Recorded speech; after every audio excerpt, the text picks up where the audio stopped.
Salut à tous, bienvenue sur Esprit Dog. Aujourd'hui, allez, petite vidéo décryptage, hein, ça fait 2 mois, donc c'était l'heure que je me bouge le derrière. Bon, évidemment, juste avant de commencer, déjà, on s'abonne, ouais, on n'oublie pas, on met la petite cloche. Je sais toujours pas exactement à quoi ça sert, mais je crois que ça vous prévient quand on met une vidéo. Aujourd'hui, pour nous accompagner dans cette vidéo, c'est Cozu. Donc Cozu, c'est une assurance pour chien, pour chat. C'est une assurance qui est 100% digitale, qui se veut déjà ultra flexible dans la proposition et dans les propositions qu'ils ont en termes d'offres, parce que je crois qu'ils en ont plus d'une centaine, mais qui se veut aussi un peu à dimension familiale dans la façon de traiter tous les dossiers. Ne me demandez pas ce que ça veut dire, j'en sais rien, d'accord?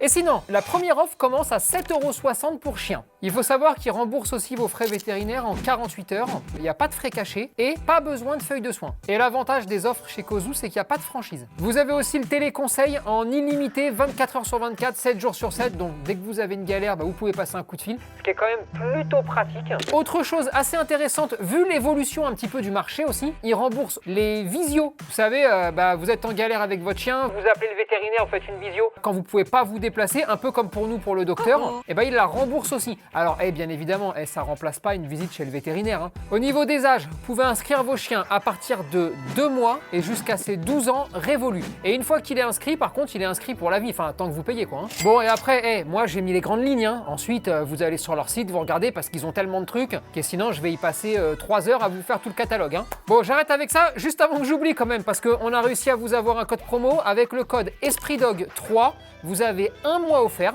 Et ce mois, il est cumulable en fait avec une offre qu'ils ont actuellement. Ça s'appelle Quizoo. En gros, c'est un quiz. Vous y répondez. En y répondant, ça vous fait 1 mois de plus. Donc en gros, avec notre code plus le quiz, ça vous fait 2 mois offerts. Et l'offre est valable pendant 3 mois. 3 mois.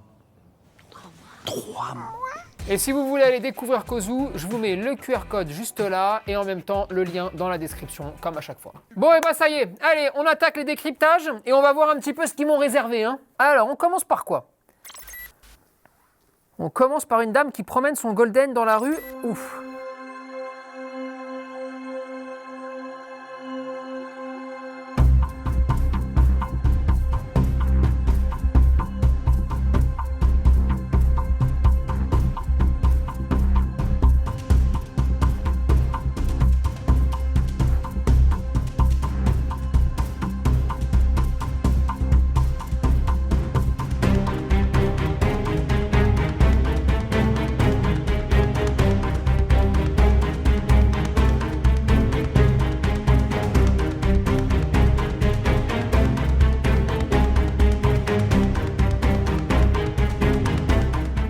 On va prendre la vidéo pas à pas, point par point, d'accord? Donc, on a une personne, une femme, qui promène son golden tranquillou dans la rue. Et là, vous avez 2 staffs, en tout cas, ils y ressemblent, ou qui sont en train d'arriver complètement détachés.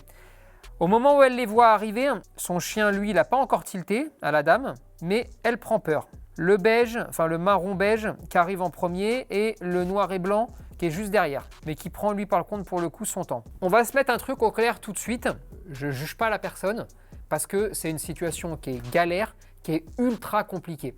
Là, moi, mon travail, c'est de vous expliquer ce qu'elle aurait dû faire, ce qu'il faudrait faire si jamais ça vous arrive pour mettre le plus de chances de votre côté que ça se passe bien, mais en aucun cas de la juger parce que c'est toujours plus facile de dire que de le vivre le truc et de trouver la bonne option au moment où tu le vis. Là, la première chose qu'on peut voir, c'est qu'il y a pour le moment aucune hostilité de la part de ces 2 chiens. Ils arrivent en courant, c'est surprenant surtout dans la rue, mais il n'y a pas d'hostilité. Et c'est elle qui va commencer à générer avec son chien le premier microcosme de problème en fait.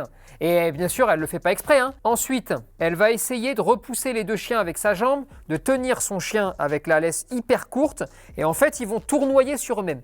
Mais je le répète, il n'y a aucune agressivité pour le moment. Vous imaginez bien que les 2 staffs, là, s'ils avaient envie d'aller choper le chien, il aurait fait le tour par la gauche, il serait arrivé comme une fusée et ils auraient plongé dessus. Donc là, c'est elle, malheureusement la pauvre, sans s'en rendre compte, qui est vraiment en train de générer une situation qui peut devenir très très très problématique. Son chien, lui, il n'a pas de souci, c'est juste qu'il ne comprend pas parce qu'il est écrasé par sa maîtresse, mais sinon il ne capte pas bien ce qui se passe. Les 2 chiens, la maîtresse, elle fait un pugilat, c'est-à-dire que là, elle se bagarre avec les 2 chiens. mais les deux chiens comprennent même pas trop ce qui se passe non plus en face. Ce qui fait qu'il n'y a toujours aucune morsure, il n'y a toujours aucun problème. Mais ça va arriver, hein, ça va arriver, ça peut arriver. Là, c'est un état de stress total. Et surtout, après, je vais vous expliquer ce qu'elle aurait dû faire si jamais ils étaient vraiment agressifs. Ensuite, on peut voir qu'il y a surtout le gris foncé, celui qu'elle tient à la gorge, qui pourrait lui mordre un petit peu plus, qui pourrait se montrer un peu plus hostile parce qu'il a essayé de le choper 1 ou 2 fois. L'autre, non, l'autre il joue, l'autre il comprend rien, le petit beige. Hein. Là, le gris... il pourrait, mais est-ce qu'il pourrait parce qu'il est complètement ceinturé, il n'en peut plus? Ça, c'est encore à voir. Ensuite, il y a une personne qui va retirer le chien, donc qui va le faire partir, ce qui est plutôt pas bête si jamais il y avait un vrai problème. Et on sent les deux autres, alors elle en tient un par la patte, celui qui est le plus problématique, sauf que, vous le savez, hein, vous avec vos chiens, si vous en prenez un par la patte, si vraiment il est excité ou il a envie de tuer quelqu'un, jamais de la vie vous arriverez à le tenir. Hein. Il va gigoter dans tous les sens, il va chercher à s'enlever, il va vous faire un carnage, d'accord? C'est pas son cas. Qu'est-ce qui se passe là? Hormis le fait qu'elle a généré à cause des a priori. Alors les a priori, il y en a plusieurs. Il y a les a priori de la race. Il y a les a priori de l'effet de surprise de 2 chiens qui sont en liberté peuvent être potentiellement dangereux. Il y a les a priori de 2 chiens qui viendraient vers mon chien viennent forcément pour lui faire du mal. Vous cumulez ça avec la race et vous obtenez un sacré gros problème, d'accord? Ce qui n'excuse en rien le fait que les 2 chiens sont seuls, sans maître, sans rien, c'est un carnage total, c'est inadmissible qu'ils soient comme ça. Et je le répète, je ne la juge pas du tout parce que sur l'action, on aurait peut-être tous fait la même chose. Mais si on rentre un peu plus dans les détails techniques, si vous vous rendez compte, d'accord, qu'il y a un problème ou un potentiel problème, je préfère largement, vu que vous les avez à portée de main et qu'ils ne se retournent pas vers vous les chiens, que vous enleviez la laisse de votre chien et que vous attachiez les 2 chiens avec pour les garder, parce que mine de rien, c'est eux le problème. C'est pas le vôtre. Le vôtre, il ne se débat pas, il ne court pas. Je parle vraiment de ce que je vois là. Hein. Évidemment, je ne vous prends pas l'exemple de « Ah ouais, mais moi, mon chien, si je le détache, il va s'enfuir à perpète. » Non, c'est pas ça. Pas le sien. Et là, je vous parle vraiment du sien. Il ne s'enfuit pas. Il ne cherche pas à partir. Il panique même pas, le chien. Dans ces cas-là, quand vous connaissez, vous, votre chien, s'il est comme ça, c'est beaucoup mieux de dire « Ok, je te détache. Hop là !» Les 2, je vous récupère, ou un seul des 2 s'il y en a qu'un qui pose problème. Et comme ça, en fait, j'ai éliminé la menace. Je vous parle vraiment de ce qui se passe là, parce que bien entendu, si les 2 chiens arrivent comme des fous furieux sur le vôtre, je pense que le truc le plus intelligent, si vous êtes au milieu de rien, ce serait par exemple de détacher votre chien, de prendre la laisse droite comme ça, et en fait de protéger votre chien et de vous protéger avec la laisse. Et en fait, en essayant de faire comme un bouclier. Encore une fois, je vous le dis, c'est plus facile à dire qu'à faire sur le moment. Et souvent, à faire sur le moment, après, on fait un carnage. Hein. Mais en tout cas, ça peut être une option. Et surtout, ça permet après de pouvoir récupérer le chien, même sans l'attacher, pour pouvoir essayer de l'extraire le plus vite possible. Ça aurait pu être des options qui auraient pu être choisies. Mais en tout cas, ce que je veux que vous reteniez, c'est quand vous voyez ce genre de scène, ou si ça vous arrive, il faut une remise en question, en fait, pour progresser. Il ne faut surtout pas jeter des pierres sur la dame qui aurait paniqué. Il ne faut pas non plus trop vite aller jeter des pierres sur les chiens qui, mine de rien, là, je vous le dis, je pense qu'ils n'ont rien fait ou qu'ils n'avaient pas l'intention de faire grand-chose. Il faut faire attention et lutter de toutes nos forces contre les maîtres cons. Parce que je suis désolé, le maître qui est là, s'il a 2 chiens qui se barrent comme ça dans la rue, c'est inadmissible. Il faut lutter contre les préjugés, indispensable aussi, pour justement que l'ensemble de tout ça fasse qu'on puisse vivre un petit peu mieux. Bon allez, on passe au prochain. Oh putain, là on a un champion.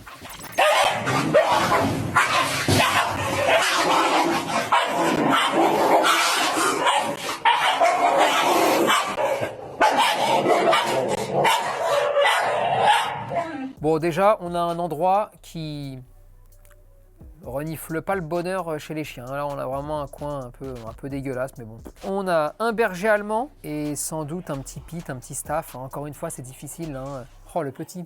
Ça, par exemple, pour moi, c'est pas du caractère. C'est un problème. Là. Alors, c'est un problème qui est sans doute en plus, n'allez pas partir sur un truc génétique.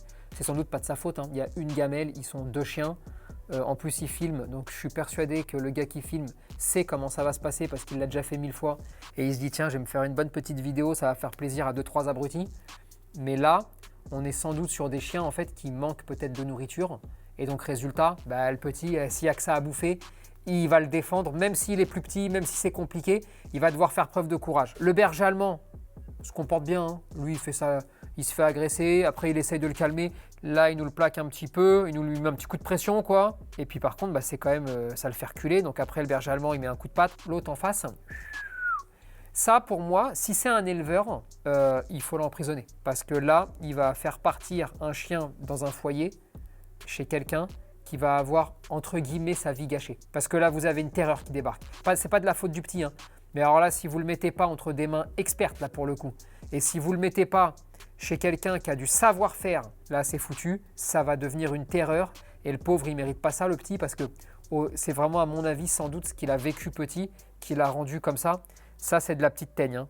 Et après, protection de ressources, hein, je ne fais pas le dessin, une gamelle, des croquettes, et puis on va se bagarrer pour essayer de l'avoir. Donc, tout ça peut se récupérer. Mais quand vous voyez le courage, la détermination que le petit chien met, c'est un peu tristou de voir ça à cet âge-là. Déjà, je vous le dis, la prochaine, on m'a mis comme titre « Éduque embrouille parc ». Ça, c'est une masterclass, c'est un truc pour moi, ça.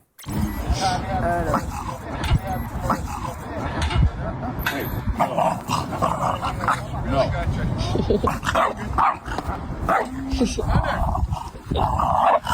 Hey, easy.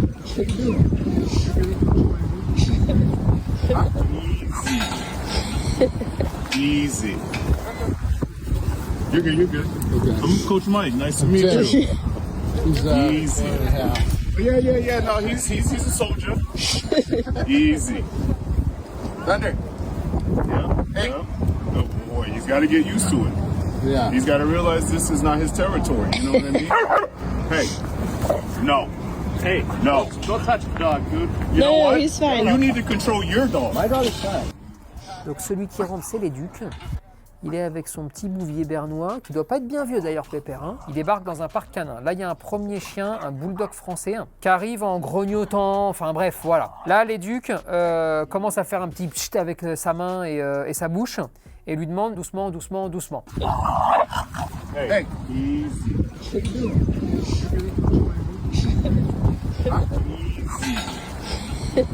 Easy. You're good. Okay. I'm Coach Mike. Nice to meet you. Le maître arrive, globalement, il se présente et basta. Donc là, il choisit l'option de dire « je ne me prends pas la tête, je chasse immédiatement ». C'est-à-dire qu'il n'attend pas de savoir si c'est agressif ou pas. Tout mauvais comportement que lui estime mauvais, il le chasse, d'accord ? On peut voir aussi un boxeur qui arrive en arrière-plan, un boxeur ou boxeur croisé d'ailleurs, qui arrive en arrière-plan, et bon, tout se passe plutôt normalement. Donc là, le boxeur va aboyer une ou deux fois.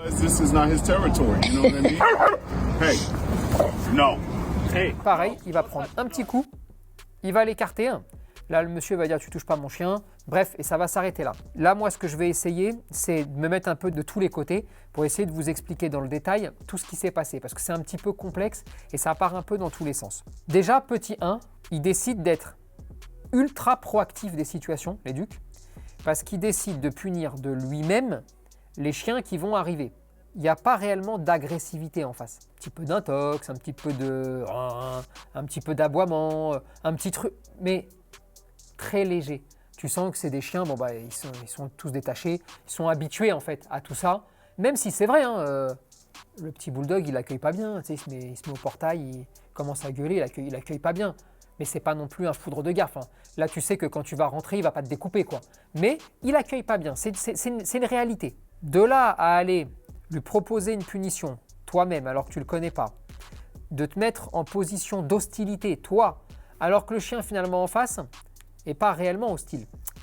Et je pourrais même ajouter qu'il est peut-être en train de mettre dans la tête du bouvier que les chiens sont dangereux et que les chiens, dans leur ensemble, pas seulement eux deux, peuvent être une menace. Mais admettons, à la fin du premier acte avec le bulldog, d'accord, il y a le boxer qui arrive. Mais là, moi, ce que je reproche à l'éduc, tu as le droit de dire oui, rappelle ton boxer, rappelle ton bulldog français, et puis éduque-les bien, ils n'ont pas le droit d'aboyer, ils n'ont pas le droit de venir, ils n'ont pas le droit de machin. Je pourrais lui dire oui, tu as raison. Oui, dans une vie parfaite, si le tien est en laisse, ils n'ont qu'à rappeler ok, admettons. Mais l'erreur que lui il commet, et ça c'est une erreur stratégique que lui il commet, c'est de rester statique. Eh oui, c'est-à-dire que toi aussi, ne commets pas des erreurs ou des illogismes, des choses qui sont complètement à l'envers de ce qu'un chien ferait dans cette situation-là. Tu veux pas de problème non plus? Tu veux montrer à ton chien comment pas avoir de problème? Bouge ton cul, avance. Et oui, et reste en fait cohérent jusqu'au bout de dire, il est en laisse, je marche. Si un chien vient, admettons il est hostile, on se prend pas la tête, on admet ça.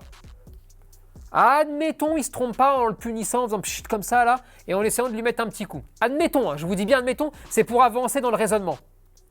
Mais alors toi aussi, sois cohérent et logique, et avance aussi. Si tu t'immobilises, alors là, c'est pas logique de refuser que les autres chiens viennent vers le tien. Parce que ça y est, vous êtes en train de créer un groupe, et vous êtes en train de créer un groupe qui est figé, statique. Et en plus avec un monsieur qui a un bulldog français, à qui tu n'as pas dit rattache-le, et donc qui est à côté de son maître mais détaché, avec ton chien attaché, et l'autre qui arrive. Ensuite, le petit boxer, regardons bien ce qu'il va faire. Get used to it. Yeah. He's got to realize this is not his territory. You know what I mean? Hey, no. Là, le boxer, bon, vous le voyez bien arriver. Il baisse le centre de gravité un tout petit peu, il est un peu paniqué, il renifle. Wow, wow. On est d'accord que là, il n'y a pas besoin d'être éduque pour savoir que le boxer, il n'a pas mangé 3 chiens au petit-déj. Bon, là encore une fois, paf, il va le sanctionner. Ça me gêne que quand même quelqu'un qui ne soit pas le propriétaire se permette de mettre des coups à des chiens. Parce qu'imaginez un petit peu ce que vous pourriez potentiellement générer comme trouble de comportement aussi pour les autres chiens. Morale de l'histoire, même si on part du principe qu'il a le droit de le garder en laisse, quel que soit l'endroit, parc canin ou pas, il y a quand même des gens, c'est-à-dire que oui, tu peux le garder en laisse dans un parc canin, mais le principe des parcs canins, surtout un parc canin comme celui-là qui est très grand, c'est un endroit qui est clôturé, mais là qui est très grand en plus, donc ça a l'air cool, c'est de le détacher. Et donc il va y avoir des chiens détachés parce qu'il n'y a déjà pas beaucoup d'endroits pour pouvoir détacher, mais alors là, tu vas dans l'endroit où ces pauvres gens ont le droit de détacher leurs chiens, où ça se passe plutôt bien là, et toi tu le mets en laisse. Mais là, quand on est sur ce genre de situation, demande au maître de rappeler. Toi, avance aussi, pour que chacun puisse avoir son espace de liberté normal. Je pense que c'est quand même la chose la plus évidente et la plus logique. Mais encore une fois, c'est peut-être aussi un manque de perception de sa part, un manque de technicité de sa part, où il a estimé qu'il y avait des situations qui étaient dangereuses, et finalement, elles ne le sont pas réellement, et c'est là où peut-être que le gars se trompe.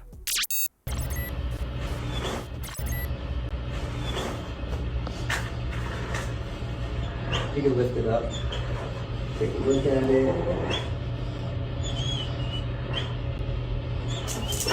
Okay, good job, good job. Put it back down. All right, now nobody breathe too loud while you're biting here. It's gonna want to go to you guys, okay? I'm just kidding. Yes. Oh, wow. Cool. Good. Oh, wow.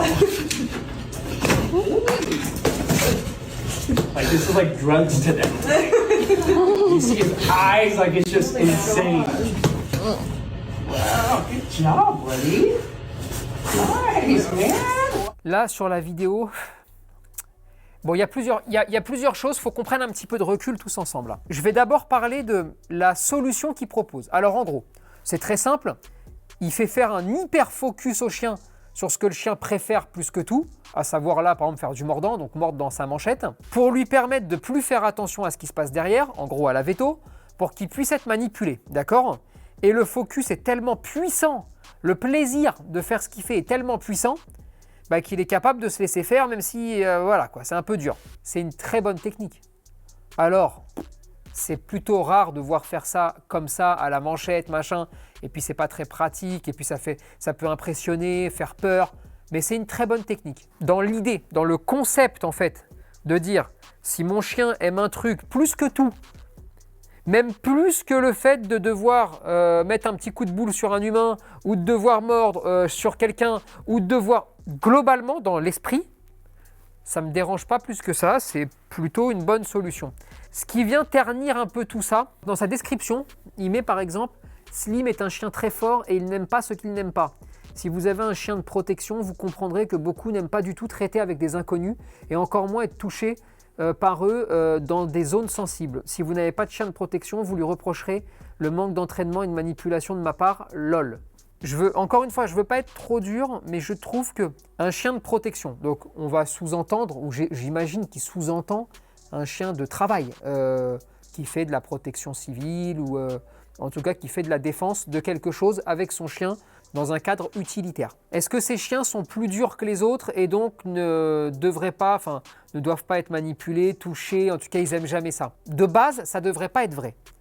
Ces chiens-là peuvent être et doivent être conditionnés pour être capables de travailler et donc de faire leur job, mais quand ils ne sont pas au travail, être capables, comme n'importe quel chien, d'être manipulés dans la mesure du raisonnable, comme n'importe quel chien. Et je trouve un peu dommage d'avoir ce type de mentalité ou d'état d'esprit de gars qui est presque content que ce soit comme ça. Moi, je trouve pas. Après, est-ce qu'il y a des cas particuliers? Et ça, c'est que mon avis. Oui, sur un chien qui vraiment travaille, qui vraiment est au cœur des problèmes, je peux comprendre que ça le rende plus dur.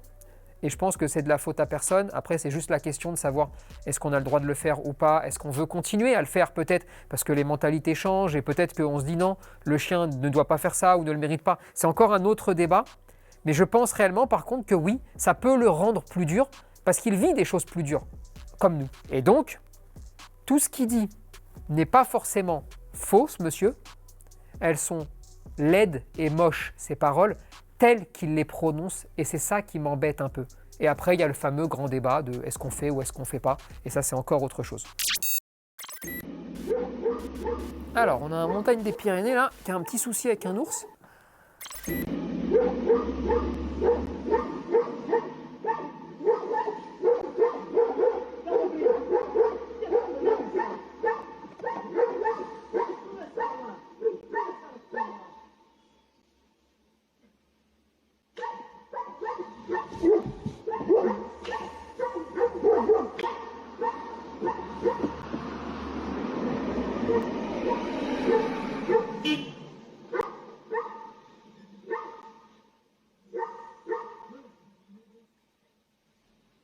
Ça va pas être un adulte, hein, même si je suis pas un expert en ours, mais je pense pas qu'il soit adulte. Alors surtout, bon, qu'est-ce qu'on a? Bon, déjà, on a un maître. J'ai vraiment envie de savoir ce qu'il fait au bord d'une route avec son chien dehors, un ours. Il n'y a rien qui va là. Hein. Qu'est-ce qu'on peut avoir surtout? On a un montagne des Pyrénées qui fait preuve du maximum de courage dont il peut faire preuve. Mais surtout, c'est ça qui m'intéresse.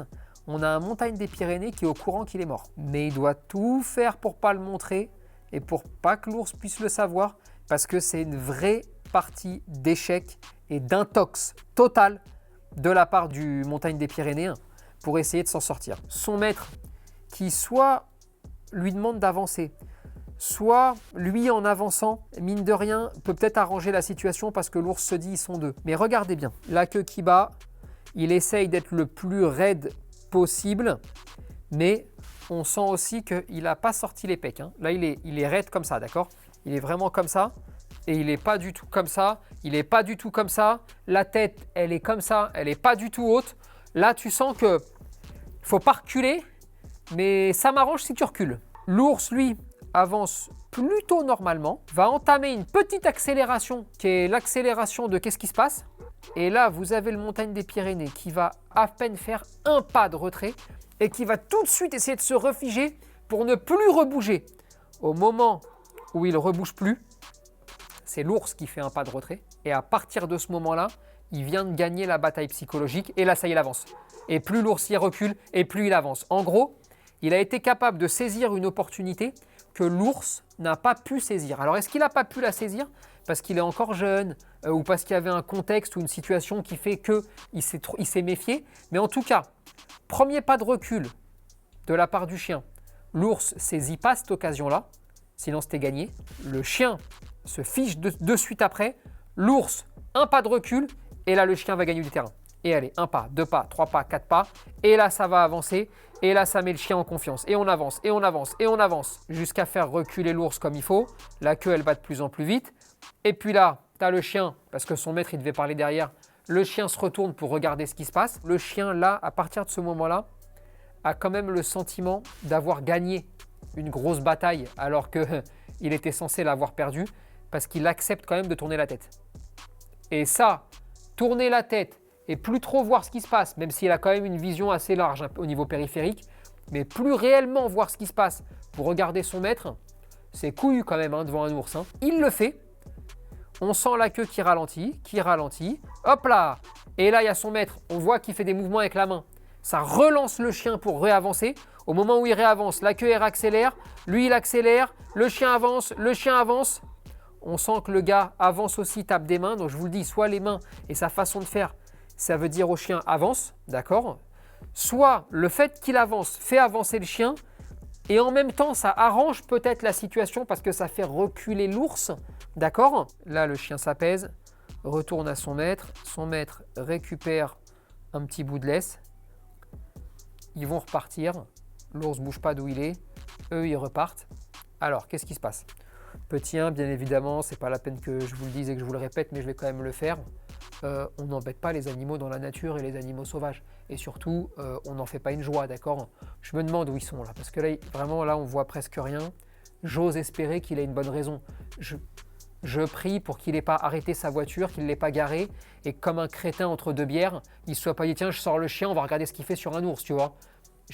J'espère. Si ce n'est pas le cas et qu'il y a une bonne raison d'être là, ou en tout cas c'était en balade ou ce que vous voulez, d'accord? C'est vrai que là, à partir de ce moment-là, c'est surprenant. Là. Et puis là, il faut trouver des solutions. Le chien a très bien travaillé, mais ce qui est surtout très impressionnant de la part du chien, c'est sa capacité, pour le coup là, à jouer un poker menteur, où il a été capable de mentir, d'essayer de camoufler ce qu'il avait en tête, en donnant l'impression d'avoir autre chose en tête. En gros, j'ai très peur, mais je te montre que tout va bien. Et vraiment, je fais tout pour pas perdre le fil du tout va bien. Donc la queue qui bat comme ça, putain ouais, parce que celle-là, je peux pas me contrôler là. Hein. Là, c'est trop. J'ai fait un pas de recul. Parce qu'en face, c'est énorme. Mais vas-y, je me recontrôle, je reprends le fil de l'histoire. Seuil d'homéostasie très très haut là, hein. Très très haut. Et là, l'ours qui recule et le chien qui se met à avancer. Donc il s'est automatiquement mis en mode, oh putain, je viens de gagner un round là. Ok, c'est parti. Maintenant, je peux avancer. C'est très beau, c'est très rare. Ne me racontez pas, ces chiens-là ont été faits pour combattre les ours. Parce qu'alors là, je peux vous dire que de mémoire d'homme, d'accord, un montagne des Pyrénées qui combat un ours, personne n'était né quand il en a vu un faire ça, d'accord? Et ce qu'il fait là, c'est très beau, c'est très technique de la part du chien. Mais alors, s'il vous plaît, si jamais, peut-être un jour, vous êtes dans un endroit où il y en a, on ne sort pas le chien, on ne le détache pas, on ne part pas à l'abordage dans des pays où vous savez que vous pouvez rencontrer un ours, un puma, ou je ne sais pas quel gros machin, d'accord? Parce que ça peut être très dangereux, parce que c'est ni bon pour l'ours d'avoir vécu ça, et ça fait de la peine, ni bon pour le chien réellement d'avoir vécu ça. Bref, c'est bon pour personne. Donc, sauf cas de figure où personne ne l'a choisi, sinon, ça, faut jamais que ça arrive. Mais en tout cas, bravo au chien, c'est très fort ce qu'il a fait. Watch this. This is a surfing dog. Ah!